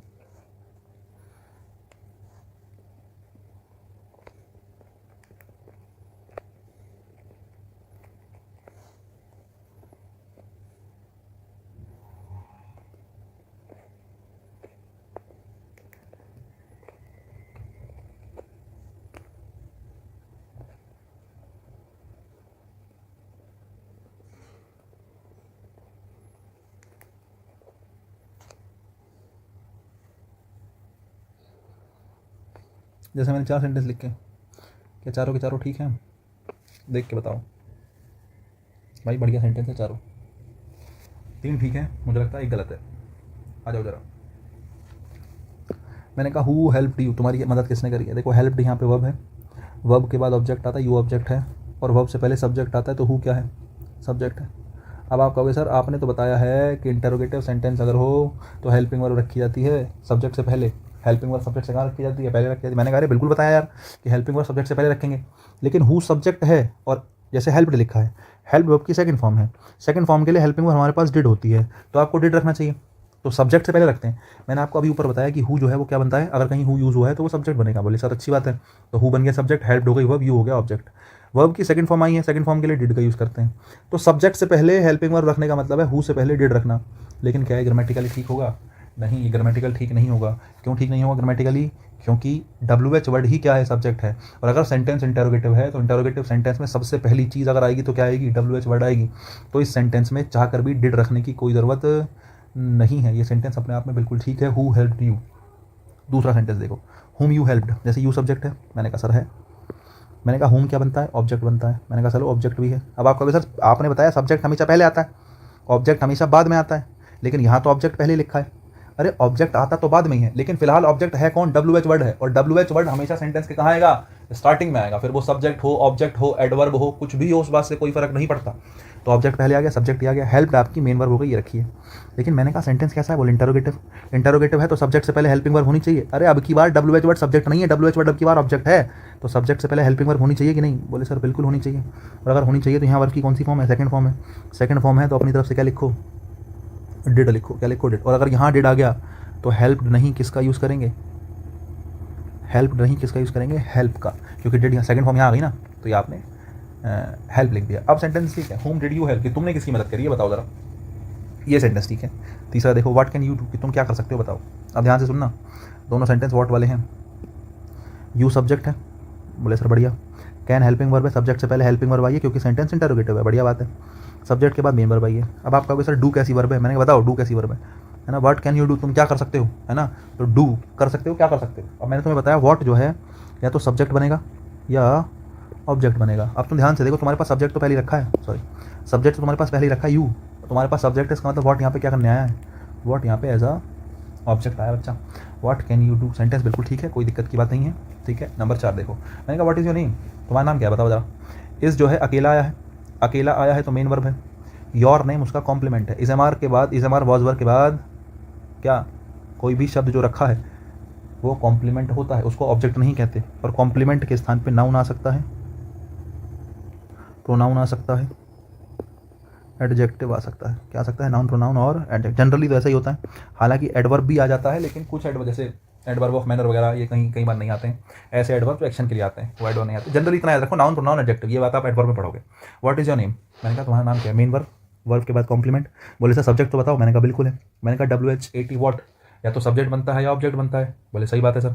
अब तुम बताओ, वर्ब तुम्हारे पास है, is am are was verb अकेली रखी है। Is am are was verb जब अकेला रखा होता है, ऑब्जेक्ट तो उसे चाहिए नहीं होता। अब तुम कहोगे सर ये बात मुझे कैसे पता? अरे अभी बता के आया हूँ थोड़ी देर पहले, इससे पिछली क्लास में बताया है कि is am are was verb being verb होती है। कैसी वर्ब होती है? बीइंग वाली वर्ब में आता है। और is am are was verb action को नहीं दिखाता। जो शब्द एक्शन को नहीं दिखाते उनको ऑब्जेक्ट की जरूरत नहीं होती। ऐसे शब्द जिसमें एक्शन ही नहीं हो रहा, जो स्टेट को दिखा रहा है, उसमें ऑब्जेक्ट नहीं हो सकता, क्योंकि ऑब्जेक्ट होता है किसी एक्शन को कैरी करना, ठीक है। ऑब्जेक्ट का काम क्या है? कोई भी एक्शन हुआ है उसको अपने ऊपर कैरी करना, लेके चलना आगे, वो ऑब्जेक्ट है। लेकिन जब एक्शन हुआ ही नहीं तो ऑब्जेक्ट होने की पॉसिबिलिटी ही नहीं है। इस हमारे वॉज वर्ब के साथ कभी भी ऑब्जेक्ट नहीं आता। देखो यही तो फायदा है, अगर तुम पुरानी बातें को रिलेट करते हुए चल रहे हो तो तुम इस चीज़ का फायदा उठा सकते हो। वरना तुम्हें सेंटेंस में कुछ नहीं दिखेगा, तुम्हें दिखेगा व्हाट इज योर नेम, बोले मैंने तो सुन रखा है, सुनने में अच्छा लग रहा है, ठीक है। यही तरीका है जनरली, है ना। अब देखो इसके बाद मैंने कहा व्हाट इज योर नेम में ऑब्जेक्ट की जरूरत है नहीं, इसका मतलब व्हाट क्या है? व्हाट सब्जेक्ट है, एक रही ये बात। व्हाट क्या है? सब्जेक्ट है। और सेंटेंस अपने आप में बिल्कुल क्या है? सही है। WH वर्ड से पहले तो कोई वर्ब रखेंगे नहीं वैसे भी। तो ये कुछ चीज़ें मैंने आपको बताई कि सब्जेक्ट से पहले हेल्पिंग वर्ब का यूज़ करते हैं और किस सिचुएशन में करते हैं, किस सिचुएशन में नहीं करते हैं। ये हालांकि बड़ी कॉमन चीज़ें हैं, बहुत ज़्यादा इसमें कुछ मुश्किल है नहीं। एक दो सेंटेंस मैं आपको इस टाइप के देता हूँ जिसमें थोड़ा सा कन्फ्यूजन हो कि भाई कब व्हाट आएगा, कब हु आएगा, कब हुम आएगा, है ना। ये भी आपके लिए थोड़ा सा ज़रूरी है। रुकिएगा थोड़ा छोटा करते हैं इसको। 2-3 सेंटेंस में लिखता हूँ, ध्यान से देखो, पहले एक बार जज करना क्या सही है क्या गलत है। देखो भाई 5 सेंटेंस तुम्हारे लिए लिखे हैं मैंने, ध्यान से देखो इन्हें, कौन सा सही है कौन सा गलत है अपने हिसाब से पॉज करके एक बार जज करो। मैं पढ़ाना शुरू करता हूँ, ध्यान से देखो। पहला सेंटेंस है home chased them. Home chased them, एक बात तुम्हें सिखाइए, वर्ब, वर्ब के बाद कौन सा केस? Objective case. वर्ब से पहले कौन सा केस? Subjective case. अरे बताया था, याद करो, हर चीज़ की इंपॉर्टेंस है बेटे, जो बात बता रहा हूँ सब कुछ रिलेट हुआ मिलेगा। इंग्लिश में सब कुछ बना बनाया है, subject plus verb plus object, ये रही वर्ब, है ना। वर्ब से पहले क्या आएगा? सब्जेक्ट आएगा। वर्ब के बाद क्या आएगा? ऑब्जेक्ट आएगा। वर्ब से पहले सब्जेक्ट आएगा तो होम आएगा, हु आएगा? हु आएगा, क्योंकि सब्जेक्टिव केस कौन होता है? हु होता है। तो सब्जेक्ट कौन बनेगा? हु बनेगा। अभी बता क्या है, हु सब्जेक्ट होता है, हुम ऑब्जेक्ट होता है, दोनों लिविंग के लिए आते हैं। हु डिड दे चेज, मैंने कहा उन्होंने किसका पीछा करा। अब देखो दे, ये चेज हो गई वर्ब, वर्ब के जस्ट पहले कौन सा केस? सब्जेक्टिव केस, ये अपना सब्जेक्ट हो गया, वर्ब से पहले सब्जेक्ट रखा है। डिड हो गई हेल्पिंग वर्ब, चेज हो गया अपना मेन वर्ब, बढ़िया। दे सब्जेक्ट हो गया, आपके पास सब्जेक्ट है, आपके पास हेल्पिंग वर्ब है, आपके पास मेन वर्ब है। कमी किसकी है? सब्जेक्ट की, ऑब्जेक्ट की? सब्जेक्ट तो है ही, ऑब्जेक्ट की कमी है। तो हु या हुम डिड दे चेस, उन्होंने किसका पीछा किया, है ना, कौन पीछा नहीं किया, उन्होंने किसका पीछा किया, किसका मतलब किसका, हुम आएगा। हु ब्रोक दिस चेयर, है ना, ये चेयर किसने तोड़ी, देखो ब्रोक वर्ब है, दिस चेयर उसका क्या है, ऑब्जेक्ट है, और हु उसका क्या है, सब्जेक्ट है। सीधी सी बात है, हु ब्रोक दिस चेयर, आपको सब्जेक्ट ही चाहिए, वर्ब से पहले क्या चाहिए, सब्जेक्टिव केस, तो हु ब्रोक दिस चेयर, बात बिल्कुल ठीक है, तीसरा सही है, ऐसे ही पहला ठीक है, ऐसे ही दूसरा ठीक है ना। मैंने आपको कुछ चीज़ें बताई हैं कि वर्ब से पहले कौन सा केस, सब्जेक्टिव केस, वर्ब के बाद कौन सा केस, ऑब्जेक्टिव केस। सेम यहाँ पे वर्ब से पहले सब्जेक्टिव केस, वर्ब के बाद ऑब्जेक्टिव केस। 4 और 5 देखो, देखो हु और हुम में चीज़ें आसान है, हु और हुम में क्या है, चीज़ें आसान है, क्योंकि तुम्हें पता है सब्जेक्ट चाहिए तो हु लगा दो, ऑब्जेक्ट चाहिए तो हुम लगा दो। हु लिखा है तो सब्जेक्ट होगा, हुम लिखा है तो क्या होगा, ऑब्जेक्ट होगा। लेकिन समस्या आती है वॉट में, क्योंकि मैंने आपको क्या बताया, वॉट जो है वो सब्जेक्ट ऑब्जेक्ट दोनों बन सकता है। वॉट की अपनी एक खासियत है क्या, कि ये सब्जेक्ट भी है, ये ऑब्जेक्ट भी है। पहचानने की जिम्मेदारी तुम्हारी है कि भाई सब्जेक्ट है ऑब्जेक्ट है, बिल्कुल पहचान लेंगे साहब। ध्यान से देखो, व्हाट डिस्टर्ब राम मोस्ट, देखो डिस्टर्ब वर्ब हो गई, मेन वर्ब रखी है ना। अगर वर्ब के बाद तुरंत और राम रखा है, वर्ब के बाद कौन सा केस, ऑब्जेक्टिव केस, तो वर्ब से पहले अगर कुछ चाहिए तो क्या चाहिए, सब्जेक्ट चाहिए। इसका मतलब व्हाट यहाँ क्या है, सब्जेक्ट है। अब तुम कहोगे सर आपने सिखाया है सब्जेक्ट से पहले हेल्पिंग वर्ब रखते हैं, अरे डिस्टर्ब के लिए डिड आएगा वैसे तो, है ना, लेकिन डिड को रखोगे कहाँ, व्हाट से पहले थोड़ी रख दोगे, WH वर्ड से पहले तो कुछ आता नहीं है। तो तुम खुद समझ जाओ कि ये WHAT वर्ड जो है हमारा सब्जेक्ट का काम कर रहा है, यहाँ पर डिड लगाने की कोई ज़रूरत नहीं है। सेंटेंस ऐसा का ऐसा ही बिल्कुल ठीक है। नंबर 5 देखो, what did Ram disturb there, राम ने वहाँ पे क्या डिस्टर्ब कर दिया। अब देखो डिस्टर्ब मेन वर्ब है, मैंने आपको बताया वर्ब से पहले सब्जेक्टिव केस, वर्ब से तुरंत पहले कौन रखा है, राम रखा है, तो वर्ब से पहले राम रखा है, मतलब राम यहाँ पे क्या है, सब्जेक्ट है। देयर कभी भी आया वो कहीं भी आया वो एडवर्ब होता है, देयर होता है एडवर्ब ऑफ प्लेस, देयर क्या होता है, एडवर्ब ऑफ प्लेस, ऐसा एडवर्ब जो किसको दिखाएगा, प्लेस को दिखाएगा। अब मैं धीरे धीरे थोड़ा सा चीज़ें बढ़ाता चलूँगा, जैसे पहले मैं एडवर्ब कर रहा था, मैं एडवर्ब ऑफ प्लेस कर रहा हूँ, पहले दूसरे दिन मैं तुम्हें क्या कहा, एडवर्ब कहा, अब मैं क्या कह रहा हूँ, एडवर्ब ऑफ प्लेस कह रहा हूँ। जैसे मैंने तुम्हें हाउ बताया कि हाउ क्या है, एडवर्ब है, जैसे ऐसे आगे बढ़ोगे मैं कहूँगा एडवर्ब ऑफ मैनर है। तुम कहीं देखोगे वैन, मैंने कहा वैन क्या है, बोले जी वैन जो है एडवर्ब है। आगे आगे चलोगे तो वैन क्या है, एडवर्ब ऑफ टाइम है। धीरे धीरे अपडेट करते चलेंगे तुम्हें, और एक टाइम तुम्हारा ऐसा आएगा कि तुम, हाँ कुछ भी आ जाए तुम्हारे सामने तुम घबराओगे नहीं, है ना। बेसिक इतना मजबूत हो कि क्वेश्चन की तरफ घूर दें तो जवाब दे दे वो कि हाँ साहब ये बात है, ऐसे ऐसे बात है। देखो जरा नंबर 5 देखो, what did Ram disturb there, तो मैं बता रहा था राम सब्जेक्ट है, डिस्टर्ब मेन वर्ब है, देयर हो गया एडवर्ब ऑफ प्लेस। अब एक चीज़ समझदारी वाली ये है कि आपको समझ में अगर आ गया कि राम सब्जेक्ट है और डिस्टर्ब मेन वर्ब है और सेंटेंस कैसा, इंटरोगेटिव है। इंटरोगेटिव सेंटेंस में आपको ये बात पता होनी चाहिए कि सब्जेक्ट से पहले किसका यूज़ करते हैं, हेल्पिंग वर्ब का। अब की बार सब्जेक्ट WH वर्ड नहीं है, ऊपर हमने हेल्पिंग वर्ब का यूज़ क्यों नहीं करा, नंबर 4 में हमने हेल्पिंग वर्ब का यूज़ क्यों नहीं करा, क्योंकि नंबर 4 में WH वर्ड खुद सब्जेक्ट था, और WH वर्ड से पहले थोड़ी डिड रख दोगे या डूडल्स रख दोगे, नहीं रख सकते, WH वर्ड तो सबसे पहले आएगा ही। तो नंबर 4 में मुझे डिड रखना था, लेकिन मैं WHAT वर्ड से पहले थोड़ी रख दूंगा, वर्ड से पहले रख ही नहीं सकता, और वर्ड से पहले नहीं रख सकता, इसलिए मैंने 4 नंबर में यूज़ ही नहीं करा। लेकिन 5 नंबर में क्या है, 5 नंबर में सब्जेक्ट है राम, 5 नंबर में सब्जेक्ट कौन है, राम सब्जेक्ट है, और मुझे पता है कि सब्जेक्ट से पहले हेल्पिंग वर्ब आती है, और सब्जेक्ट से पहले हेल्पिंग वर्ब आती है तो राम से पहले क्या आएगा, डिड आएगा। ये हमारी हेल्पिंग वर्ब हो गई, डिस्टर्ब हमारी मेन वर्ब हो गई। अब आप कहोगे सर डिस्टर्ब कैसी वर्ब है, मैंने कहा भाई ट्रांजिटिव वर्ब है। आप कहोगे कैसे, कोई भी सेंटेंस अपने दिमाग में देख लो बना के, राम डिस्टर्ब मी, राम ने किसको डिस्टर्ब करा, मुझे डिस्टर्ब करा। Ram disturb the atmosphere, Ram ने किसको डिस्टर्ब कर दिया, एटमॉस्फियर को, मतलब वहाँ पे कोई माहौल बना हुआ था, एटमॉस्फियर था बढ़िया, उसको डिस्टर्ब कर दिया। Ram disturb the vibe, Ram ने वाइब डिस्टर्ब कर दिया हमारे पूरे बर्थडे पार्टी की किसी भी चीज़ की। तो राम डिस्टर्ब, तो डिस्टर्ब ट्रांजिटिव वर्ब है, व्हाट और हुम दोनों का रिप्लाई करेगी। कैसी वर्ब है, ट्रांजिटिव वर्ब है, हालांकि मोनो ट्रांजिटिव है, टाइम मत समझना। ट्रांजिटिव वर्ब है, ट्रांजिटिव वर्ब तो ऑब्जेक्ट लेगी। अब तुम्हें पता है सब्जेक्ट तुम्हारे पास है, ये व्हाट बचा। अब तुम्हें पता है व्हाट या तो सब्जेक्ट बनता है या क्या बनता है, ऑब्जेक्ट बनता है।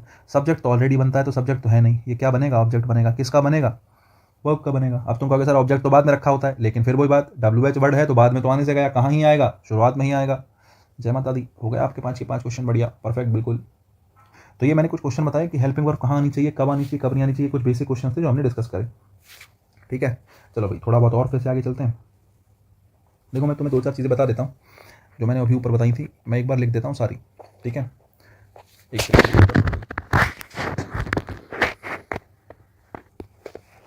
देखो भाई, हु सब्जेक्ट, हुम ऑब्जेक्ट, लेकिन आएंगे लिविंग के लिए। कभी भी लिविंग की बात करनी, मैं जैसे मैं कहता है तुम कौन हो, मैं तुमसे पूछ रहा हूँ तो तुम लिविंग हो, तभी तुम कहते हैं हु आर यू। मैंने कहा तुमने किसको मारा, हुम हैव यू बीटन, हुम हैव यू बीटन, तुमने किसको मारा, मारा तुमने लिविंग को ही हुआ, तो मैंने हुम लगा दिया। ठीक है, किसी लिविंग को मारा, मैं मान रहा हूँ। ठीक है, तो वाट हु या सॉरी वाट नहीं, हु या हुम जो है दोनों किसके लिए आते हैं, लिविंग के लिए आते हैं। एक सब्जेक्ट बनता है, एक ऑब्जेक्ट बनता है। ऐसे ही अगर मैं वर्ड की बात करूँ, वर्ड दोनों के लिए आ जाता है, सॉरी वर्ड जो है सब दोनों बन जाता है, सब्जेक्ट भी बनता है, ऑब्जेक्ट भी बनता है। आता किसके लिए है, नॉन लिविंग के लिए। अब आप कहोगे सर ये तो बता चुके थे, अभी तो बताया। कोई बात नहीं, देखो जरा विच बता देते हैं, कुछ नया देख लो, इसलिए तो मैंने लिखा है। विच भी दोनों बन जाता है भाई, सब्जेक्ट भी बनता है, ऑब्जेक्ट भी बनता है। विच भी किसके लिए आता है, नॉन लिविंग के लिए आता है, या फिर कहीं चूज़ करने की बात चल रही है, ठीक है, तो भी किसका यूज़ होता है, विच का। चूज़ करने की बात चल रही है तो फिर लिविंग और नॉन लिविंग को कोई फ़र्क नहीं पड़ता भाई। चूज़ अगर करने की बात चल रही है, चुनना है कि भाई इन दोनों में से कोई एक है ना, या कुछ में से भी एक किसी को चुनना है, तो चुनने के लिए हमेशा विच का यूज़ करते हैं, ध्यान रखना, ठीक है। ऐसे ही मैंने कुछ वर्ड बताए थे, जैसे मैंने आपको वाई बताया, वेयर बताया, है ना, वैन बताया, हाउ बताया, हाउ के अलावा हाउ ऑफन देख लो, चलो एक, है ना, हाउ ऑफन बताया। ये कुछ शब्द हैं जिनका आपको पता हो कि ये क्या होते हैं। मैंने आपसे पूछा वाई क्या करेगा, एडवर्ब है, वेयर क्या है, एडवर्ब है, वैन क्या है, एडवर्ब है, हाउ क्या है, एडवर्ब है, हाउ ऑफन क्या है, एडवर्ब है। लेकिन वाई क्या है, वाई एडवर्ब ऑफ रीज़न है, वेयर क्या है, एडवर्ब ऑफ प्लेस है, वैन क्या है, एडवर्ब ऑफ टाइम है, हाउ क्या है, एडवर्ब ऑफ मैनर है, सबसे खतरनाक है ये, और ऑफन क्या है, एडवर्ब ऑफ फ्रीक्वेंसी है। हाउ ऑफन क्या है, एडवर्ब ऑफ फ्रीक्वेंसी है। तो ये कुछ चीज़ें हैं जो आपको ध्यान रखनी पड़ेंगी भाई। ये कितना बढ़िया देख रहे हो, वो बन गया, सब कुछ एक पेज पे आ गया, वाह वाह वाह वाह वाह। आ जाओ जरा, आ गया। नेक्स्ट देखो भाई, अब जैसे नॉट की प्लेसमेंट की बात करेंगे, नॉट का यूज़ कहाँ करते हैं। अब तो अभी तक तो हम असर्टिव की उसकी बात करते हैं, इंटरोगेटिव की, असर्टिव की, लेकिन नॉट का प्लेसमेंट भी कई बार आपको परेशान करता है कि नॉट का स्थान कहाँ होना चाहिए, ऐसी कौन सी जगह है जहाँ पे नॉट को रख दिया जाए, नॉट कहाँ रखा जाएगा। तो जनरली तो आपको पता है कि भाई अगर हेल्पिंग वर्ब मेन वर्ब दे रखी है तो दोनों के बीच में रख दो। बहुत सारी हेल्पिंग वर्ब हैं तो पहली वाली हेल्पिंग वर्ब के बाद रखा जाता है, ठीक है। उसके अलावा इंटरोगेटिव सेंटेंस में थोड़ा सा कंफ्यूजन होता है कि पहले रखें या बाद रखें, बाद में रखें। देखो मैं एक दो सेंटेंस आपके सामने लिखता हूँ, ज़्यादा ध्यान से सुनो, ठीक है। ज़्यादा नहीं, बस ये लास्ट बात करेंगे, इसके बाद खत्म करेंगे, ठीक है। जैसे मैं आपसे एक सेंटेंस कहता हूँ, I can not go there, या फिर मैं कहता हूँ आई कांट गो देयर। फिर मैं आपसे कहता हूँ कैन यू गो देयर। फिर मैं आपसे कहता हूँ कांट यू गो देयर। फिर मैं आपसे कहता हूँ can not you go there. हालांकि हमने सेंटेंस कैन पे करा दिया यार, कैन के साथ नॉट तो जुड़ा भी रहता है। चलो फिर एक काम करो, इंटरोगेटिव रहने दो, इतना ही लिखो। इंटरोगेटिव हम दूसरे पे बनाएंगे, कैन पे नहीं बना रहे, वो वैसे भी जुड़ा हुआ रहता है ना, जुड़ा हुआ रहता है ना। देखो भाई, मैंने कहा I can not go there, तो यहाँ से केवल समझने के लिए इतना है बच्चे कि नॉट, बच्चे नॉट एडवर्ब होता है, अगर तुम्हें ना पता हो तो एडवर्ब ऑफ निगेशन होता है। नॉट क्या होता है, एडवर्ब ऑफ निगेशन। अब तक नहीं बताया, लेकिन अब मैं मान रहा हूँ धीरे धीरे मैच्योर हो रहे हो। देखो एडवर्ब है, एडवर्ब है, वर्ब की क्वालिटी बताता है, चलो छोड़ो। नॉट के बाद मेन वर्ब आती है, नॉट से पहले हेल्पिंग वर्ब आती है, ठीक है साहब। तो जनरली जनरल सेंटेंस में नॉट का प्रयोग कहाँ कर रहे हैं, हेल्पिंग वर्ब और मेन वर्ब के बीच में। एक बात ध्यान रखना, अगर सेंटेंस में नॉट आया है तो हेल्पिंग वर्ब भी आई होगी और मेन वर्ब भी आई होगी। नॉट अकेला नहीं आता है ना, तुम सोचो कभी खाली मेन वर्ब के साथ आ जाए, नहीं आएगा। अरे बहुत नखरेदार आदमी है नॉट। नॉट जो है, अगर नॉट आया है तो नॉट से पहले हेल्पिंग वर्ब जरूर आई होगी। ऐसे वाले सेंटेंस जैसे प्रेजेंट इंडेफिनिट होता है, पास्ट इंडेफिनिट होता है, वर्ब की फर्स्ट फॉर्म वर्ब की सेकंड फॉर्म कई बार बिना हेल्पिंग वर्ब की दे रखी होती है ना। वर्ब की सेकंड फॉर्म फर्स्ट फॉर्म में हेल्पिंग वर्ब की जरूरत नहीं होती, लेकिन वहीं जब नॉट लगाते हैं ना, तो नॉट से पहले हेल्पिंग वर्ब चाहिए, नॉट के बाद मेन वर्ब चाहिए, ध्यान रखना। असर्टिव सेंटेंस की तो ये कहानी हो गई। इसको मर्ज करके लिख देंगे तो भी कोई दिक्कत नहीं है, कैन नॉट को जोड़ के तुमने कांट लिख दिया, इससे भी कोई फ़र्क नहीं पड़ता, ये भी ठीक है, कोई समस्या की बात नहीं है, ठीक है। लेकिन अगर मैं सेंटेंस लिखूँ, जैसे मैं आपसे कहूँ कि I am not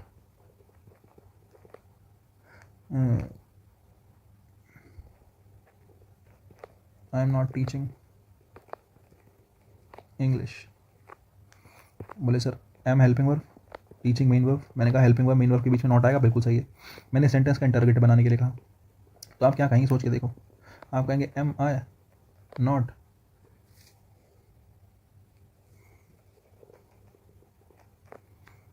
teaching English. सीधी सी बात है भाई। आपने क्या कहा, मैंने क्या कहा कि हेल्पिंग वर्ब से पहले, सब्जेक्ट से पहले हेल्पिंग वर्ब आ जाती है। आई सब्जेक्ट है, इससे पहले एम आ गया, हेल्पिंग वर्ब आ गई। बोले सर बिल्कुल सही बात है, बाद में क्या आ गया, मेन वर्ब आ गई। अब आप कहोगे नॉट, भाई नॉट सब्जेक्ट के बाद नहीं रहेगा। अगर आप सोच रहे हो नॉट सब्जेक्ट से पहले चला जाएगा, नहीं, नॉट हमेशा सब्जेक्ट के कहाँ ही रहेगा, बाद में ही जाएगा। नॉट हमेशा सब्जेक्ट के कहाँ, बाद में, केवल एक सिचुएशन को छोड़ के। नॉट सब्जेक्ट के कहाँ ही रहेगा, बाद में रहेगा, केवल एक सिचुएशन को छोड़ के, ठीक है। सिचुएशन क्या है देख लो, सिचुएशन ये है कि उसको कन्वर्जन के रूप में ना लिख दिया गया, ये कन्वर्टिव फॉर्म है, कन्वर्जन। देखो जैसे देखो एम नॉट को अगर मैं लिखना चाहूँ, मैं इसको ऐसे लिख दूँ, M not I teaching English, तो ये गलत हो जाएगा क्योंकि एम और नॉट का तो कोई पेयर बनता नहीं है। एम और नॉट का कोई पेयर नहीं बनता, एमंट नाम की कोई चीज़ नहीं होती, एम और नॉट का पेयर बनता नहीं है। और मैंने क्या कहा, जब तक तुम इसको इकट्ठा करके, है ना, जोड़ के नहीं रखोगे, एक साथ नहीं रखोगे, है ना, तब तक ये गलत है। अब तुम कहोगे सर क्या सही तरीका है करने का? सही तरीका ये है, एम नॉट तो होता नहीं है लेकिन आरंट तो होता है। अगर एम नॉट नहीं होता तो एम नॉट के बदले किसका यूज़ करते हैं? आरंट का। ठीक है, तो आरंट आए टीचिंग इंग्लिश, ये आ गया क्वेश्चन मार्क। अब देखो आई सब्जेक्ट है, बोले टीचिंग मेन वर्ब है, आर क्या है? हेल्पिंग वर्ब है। आपका सर नॉट तो बाद में आना चाहिए, मैंने कहा नॉट बाद में तो आना चाहिए लेकिन ये तो चिपक के रखा है ना आर के साथ, ये तो चिपक के रखा है, समझे? ये कौन सी फॉर्म है? कॉन्ट्रैक्टेड फॉर्म है। कौन सी फॉर्म है? कॉन्ट्रैक्टेड फॉर्म है। अब तुम्हारा कॉन्ट्रैक्टेड फॉर्म क्या होती है? अरे देखो, कैन नॉट है, कैन नॉट का कांट लिख दिया, ठीक है। ऐसे मैंने कहा विल नॉट है, विल नॉट का क्या लिख दिया? वॉन्ट लिख दिया। तो कैन नॉट, कांट, ये जो है ना, ये कौन सी फॉर्म होती हैं? ये जो शॉर्ट फॉर्म होती है इनको क्या बोलते हैं? कॉन्ट्रैक्टेड फॉर्म, है ना। कॉन्ट्रैक्ट हो जाएगी, सिकुड़ जाएगी, छोटी फॉर्म हो जाएगी, है ना। तो अगर मैं कॉन्ट्रैक्टेड फॉर्म लिखूँ तो आप उसको नॉट को पहले लिख सकते हो, वरना नॉट पहले कभी नहीं आएगा, नॉट हमेशा बाद में आएगा। ये बात कुल मिला के सिखाने की थी जो मैं आपको बताना चाह रहा था। एक चीज़ और मैं आपको बताना चाह रहा हूँ, ध्यान से सुन लो। क्या? अगर मैं आपसे कहूँ दे वुड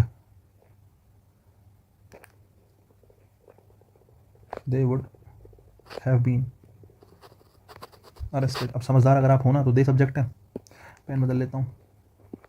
वुड मॉडल्स होते हैं हेल्पिंग वर्ब, यहाँ पे हैव भी हेल्पिंग वर्ब, बीन भी helping verb, arrested main verb है। मैंने कब एक से ज़्यादा वर्ब हो सकती है भाई, ऐसा नहीं है कि एक से ज़्यादा वर्ब नहीं हो सकती, बहुत सारी वर्ब हो सकती हैं। मेन वर्ब एक ही होगी, मेन वर्ब कितनी होगी? एक ही होगी। अब helping verb 1, helping verb 2, helping verb 3। अब मैंने कहा इस सेंटेंस को नेगेटिव बना दो भाई, तो तुम्हारे दिमाग में बहुत सारे ख्याल आएंगे कि नॉट को यहाँ रख दूँ, नॉट को यहाँ रख दूँ, या नॉट को यहाँ रख दूँ। हमने क्या सीखा? हमने कहा हेल्पिंग वर्ब और मेन वर्ब के बीच में। अब हेल्पिंग वर्ब और मेन वर्ब के बीच में 3 जगह है, एक तो ये जगह है, एक ये जगह है और एक ये जगह है। 3 जगह है हेल्पिंग वर्ब मेन वर्ब के रूप में बीच में। तो ऐसी सिचुएशन में हमेशा वर्ब को, सॉरी, नॉट को पहली वाली हेल्पिंग वर्ब के जस्ट बाद में रखा जाता है। क्या लिखेंगे? They would not have been arrested. तो ये बात हो गई नॉट के प्लेसमेंट की। नॉट जो है हमेशा हेल्पिंग वर्ब 1 के बाद में रखा जाएगा, ठीक है। पहली हेल्पिंग वर्ब के जस्ट बाद में रख दो।